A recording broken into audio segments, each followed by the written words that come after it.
Konflik yang terjadi antara Palestina dan Israel bahkan sudah terjadi dalam hitungan abad.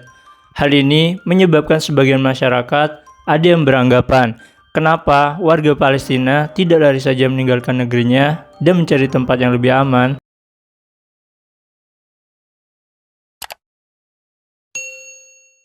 Assalamualaikum warahmatullahi wabarakatuh. Halo teman-teman, apa kabar? Semoga kalian baik-baik saja. Selamat datang kembali di channel Mr. Beam, channel yang membahas fakta, misteri, serta sejarah yang ada di berbagai belahan dunia. Kronologi awal konflik Palestina dan Israel. Faktanya, konflik ini telah terjadi lebih dari 100 tahun lamanya, yaitu tepat pada tanggal 2 November 1917. Pada waktu itu, Menteri Luar Negeri Inggris yang bernama Arthur Balfour menulis surat yang ditujukan kepada Lionel Walter Rothschild, yakni seorang tokoh komunitas Yahudi Inggris. Surat tersebut memang singkat, hanya terdiri dari 67 kata, tetapi isinya memberikan dampak terhadap Palestina yang masih terasa hingga saat ini. Perlu diketahui, ternyata surat tersebut mengikat pemerintah Inggris untuk mendirikan rumah nasional bagi orang-orang Yahudi di Palestina dan memfasilitasi pencapaian tujuan ini. Surat tersebut dikenal dengan Deklarasi Balfour, yang intinya kekuatan Eropa menjanjikan gerakan Zionis, sebuah negara di wilayah yang 90% penduduknya adalah penduduk asli Arab Palestina. Mandat Inggris tersebut dibentuk pada 1923 dan berlangsung hingga 1948.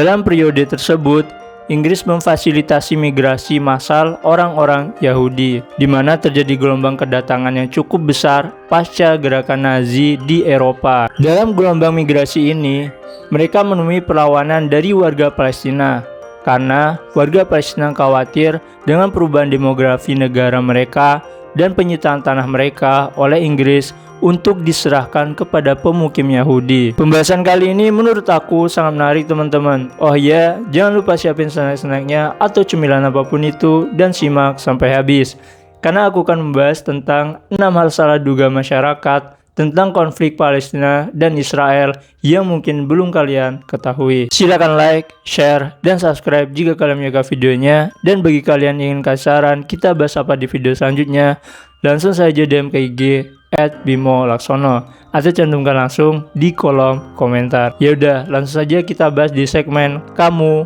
Harus Simak.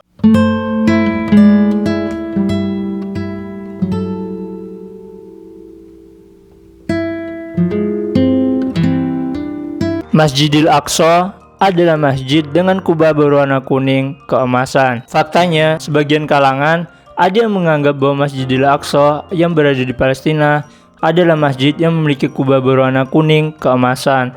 Perlu diketahui, ternyata yang disebut Masjidil Aqsa atau Haram al-Syarif adalah keseluruhan kompleks seluas 14,4 hektar, yakni di dalamnya termasuk Jami Al-Kabir atau masjid besar berkubah hitam dan Dome of the Rock atau kubah Asy-Syakra yang berkubah kuning keemasan.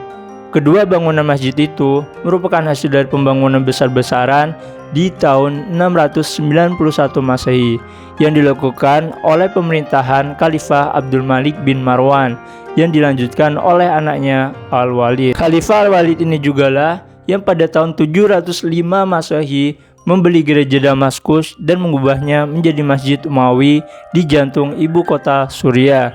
Kedua bapak dan anak khalifah tersebut merupakan bagian dari dinasti Umayyah, keturunan sahabat Rasulullah yaitu Muawiyah bin Abu Sufyan radhiyallahu anhu. Julukan negara Palestina yang tidak banyak orang tahu. Apa yang terbayang jika di pikiran kita saat menyebutkan negara Australia? Tentu kita akan menyebutnya negeri kanguru. Kemudian, bagaimana dengan negara Jepang? Tentu kita akan menyebutnya negeri sakura. Bagaimana dengan Belanda? Tentu kita akan menyebutnya negeri kincir angin. Lalu, bagaimana dengan Palestina? Apa yang terbayang di benak kita saat negeri ini disebut? Mungkin sebagian dari kita belum mengetahuinya. Dan perlu diketahui, istilah yang tepat untuk Palestina adalah negeri para nabi. Kenapa? Karena dari 25 nabi dan rasul yang umat Islam ketahui, Nabi dan Rasul yang terbanyak diutus ada di wilayah Syam, yang saat ini termasuk negara Palestina di dalam wilayahnya. Jumlahnya yakni mencapai 12 orang. Mereka adalah Nabi Lut alaihissalam, Nabi Ishak, Nabi Yakub, Nabi Ayub, Nabi Zulkifli, Nabi Daud, Nabi Sulaiman, Nabi Ilyas, Nabi Ilyasa, Nabi Zakaria, Nabi Yahya, dan Nabi Isa alaihissalam. Konflik Palestina dan Israel disebabkan karena agama. Sebagian orang ada yang beranggapan bahwa perang dan konflik yang terjadi di Palestina adalah perang atau konflik agama. Mengenai apa yang sebetulnya melandasi konflik yang terjadi di Palestina, mengutip dari seorang aktivis asal Palestina, yakni Abir Z. Barakat, dalam webinar bersama republika.co.id pada 22 Mei 2021 mengatakan, masalah antara Palestina dan Israel bukan sebatas permasalahan agama saja, di mana Islam dan Kristen memiliki sejarah penting di Al-Quds, tetapi setiap pihak memiliki hak untuk bebas dari penindasan dan hidup dengan layak, ujarnya. Karena yang tinggal di Palestina bukan hanya masyarakat yang beragama Islam atau Muslim saja, tetapi ada juga Kristen dan Yahudi. Perlu diketahui, secara geografis pada 1946 sebelum Israel menjajah Palestina, Palestina memiliki luas wilayah 24.670 km persegi dan pemukim Yahudi yang melakukan eksodus menempati 514 km persegi. Lalu, 2 tahun berselang saat Israel melakukan deklarasi secara sepihak di Palestina sebagai sebuah negara di atas negara Palestina yang sedang dijajah pada tahun 1948, dari luas asli wilayah negara Palestina sudah dicaplok Israel menjadi seluas 11.782,8 km persegi dan seiring waktu melonjak hingga menjadi 14.401,2 km persegi. Pencaplokan wilayah Palestina terus berlangsung hingga saat ini, hingga tersisa hanya 2 wilayah saja, yakni jalur Gaza yang kurang lebih seluas 365 km persegi dan tepi barat hanya sekitar 5.640 km persegi, yang berarti sekitar 75% wilayah Palestina sudah diambil paksa oleh Israel dari warga Palestina sejak tahun 1946. Kabar terbarunya, sekarang wilayah Palestina sudah diambil paksa menjadi lebih kurang 95%. Sebelum pendudukan oleh Israel, masyarakat dengan multiagama hidup rukun berdampingan di Palestina. Hal tersebut dapat dibuktikan dengan adanya ragam masjid, gereja, dan sinagog, yakni tempat ibadah umat Yahudi yang terdapat di Palestina, dan pemeluknya dapat hidup rukun berdampingan sebelum pencaplokan wilayah oleh Zionis Israel. Palestina aman, tidak ada konflik apa-apa di sana. Perlu diketahui, jika melihat peta Palestina pada saat ini, yang mana sebagian wilayahnya sudah direbut paksa oleh Israel, sekarang hanya menyisakan 2 bagian saja, yaitu tepi barat di mana ada Masjidil Aqsa di kota Yerusalem dan jalur Gaza yang berbatasan dengan Mesir. Para wisatawan yang datang ke Masjidil Aqsa, mereka datang ke wilayah tepi barat yang memang sebagian besar sudah di bawah kontrol pemerintah Israel. Di sisi lain, pemerintah Israel memang menginstruksikan agar para tentara penjaga Israel di kompleks Masjidil Aqsa untuk bersikap ramah kepada para turis yang datang berkunjung, sehingga kesan aman inilah yang ditangkap para wisatawan dan mereka tidak melihat adanya kekerasan di sana. Padahal yang sebenarnya terjadi adalah sebagian para turis tidak mengetahui bahwa wilayah yang sering dijadikan sasaran agresi militer Israel adalah jalur Gaza, bukan tepi barat atau kota Baitul Maqdis, termasuk Masjidil Aqsa di dalamnya. Sedangkan di area sekitar Masjidil Aqsa, warga Palestina yang ingin sholat di sana kerap kali dihalang-halangi untuk beribadah oleh tentara Zionis Israel. Bahkan saat Ramadan kerap kali diserang, sekalipun warga Palestina yang datang ialah wanita atau anak-anak. Dan faktanya, uang yang diberikan dari para turis menuju Masjidil Aqsa jika melakukan perjalanan melalui udara dan mendarat di Bandara Ben Gurion di Tel Aviv yang masuk dalam wilayah jajahan Israel, tentunya menjadi sumber pemasukan juga bagi pemerintah Zionis tersebut. dan masuk akal jika Israel membuat framing positif bagi para turis mengenai sikap mereka kepada warga Palestina dan turis yang datang. Palestina-Israel terus berkonflik, sehingga percuma membantu warga Palestina. Faktanya, ada beberapa komentar netizen yang mengatakan bahwa percuma membantu Palestina karena mereka akan terus berkonflik dengan Israel hingga hari kiamat. Nyatanya, Palestina memang pasti akan merdeka dan inilah yang diyakini umat Islam yang tercantum pada surat Al-Isra ayat 4-8.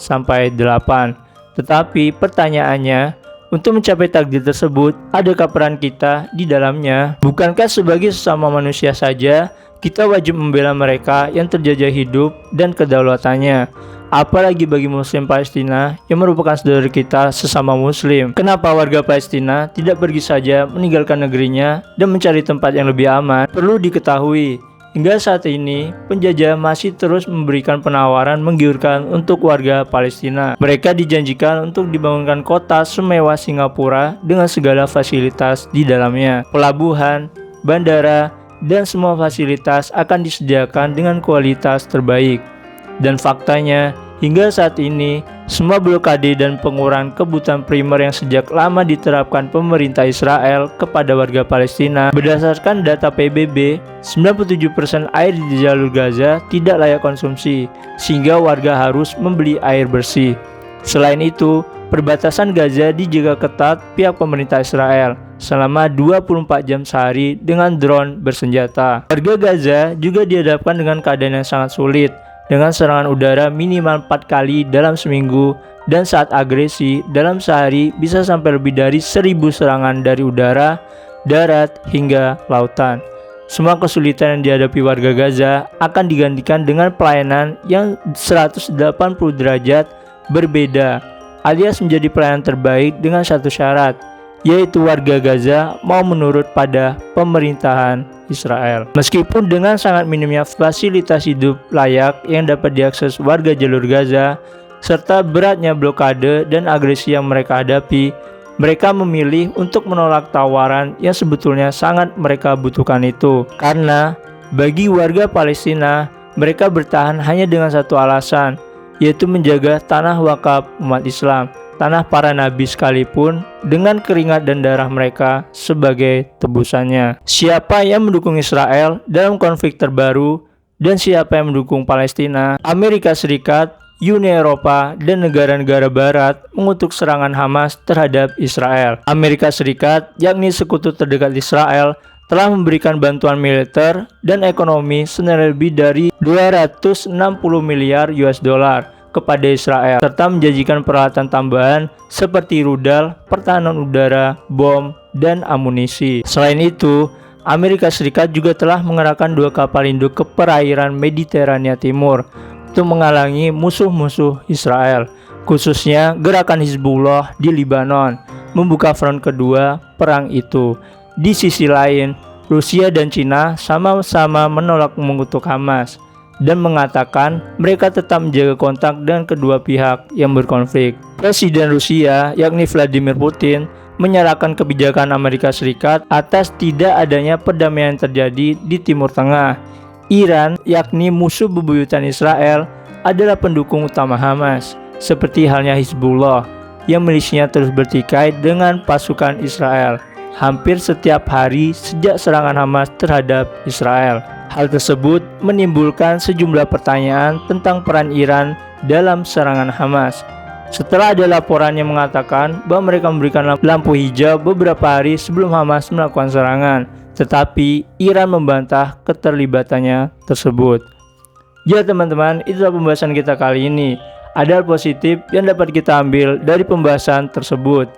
Oh ya, kalau ada yang salah, tolong dikoreksi ya teman-teman. Sekali lagi terima kasih buat kalian sudah nonton video ini. Seperti biasa, simak juga video bermanfaat lainnya yang ada di channel ini. Dan jangan lupa support dengan like, komen, dan subscribe. Sekian pembahasan dari saya, sampai jumpa di pembahasan selanjutnya. Terima kasih.